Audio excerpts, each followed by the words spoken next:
आज युवाओं के सशक्तिकरण को ध्यान में रखकर नई पॉलिसी बनाई जा रही है।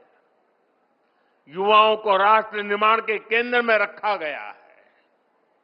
मेरा युवा भारत ऐसे प्लेटफॉर्म के माध्यम से युवाओं को जोड़ने, उन्हें अवसर देने और उनमें लीडरशिप स्किल विकसित कराने का प्रयास किया जा रहा है। स्पेस इकोनॉमी को आगे बढ़ाना, खेलों को प्रोत्साहित करना, फिनटेक और मैन्युफैक्चरिंग सेक्टर को विस्तार देना, स्किल डेवलपमेंट और इंटर्नशिप के अवसर तैयार करना, इस तरह के हर प्रयास के केंद्र में मेरे युवा साथी ही है। हर सेक्टर में युवाओं के लिए नए अवसर खुल रहे हैं। साथियों, आज भारत के सामने परिस्थितियां अभूतपूर्व है। आज भारत दुनिया के सबसे युवा देशों में से एक है। आने वाले 25 वर्ष भारत की दिशा तय करने वाले हैं। आजादी के बाद शायद पहली बार ऐसा हुआ है कि भारत की क्षमताएं, भारत की आकांक्षाएं और भारत से दुनिया की अपेक्षाएं तीनों एक साथ मिल रही है।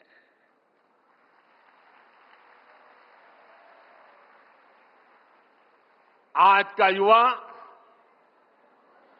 ऐसे समय में बड़ा हो रहा है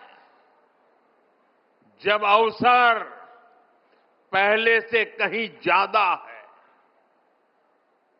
हम भारत के युवाओं की प्रतिभा, आत्मविश्वास और नेतृत्व क्षमता को बेहतर मौके देने के लिए प्रतिबद्ध है। मेरे युवा साथियों, विकसित भारत की मजबूत नींव के लिए भारत की एजुकेशन पॉलिसी में भी अहम रिफॉर्म्स किए गए हैं। नई राष्ट्रीय शिक्षा नीति का फोकस 21वीं सदी में लर्निंग के नए तौर तरीकों पर है। आज फोकस प्रैक्टिकल लर्निंग पर है। बच्चों में रटने के बजाय सोचने की आदत विकसित हो, उनमें सवाल पूछने का साहस और समाधान खोजने की क्षमता आए। पहली बार इस दिशा में सार्थक प्रयास हो रहे हैं। Multi disciplinary studies, skill based learning, sports को बढ़ावा और टेक्नोलॉजी का उपयोग, इनसे स्टूडेंट्स को बहुत मदद मिल रही है। आज देश भर में अटल टिंकरिंग लैब में लाखों बच्चे इनोवेशन और रिसर्च से जुड़ रहे हैं।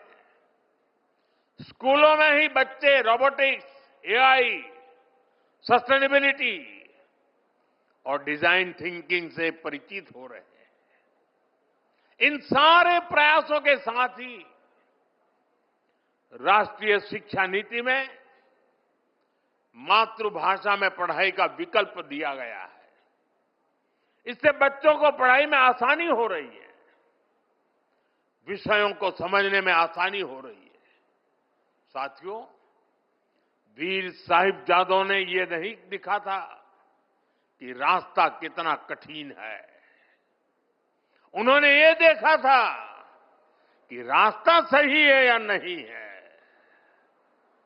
आज उसी भावना की आवश्यकता है।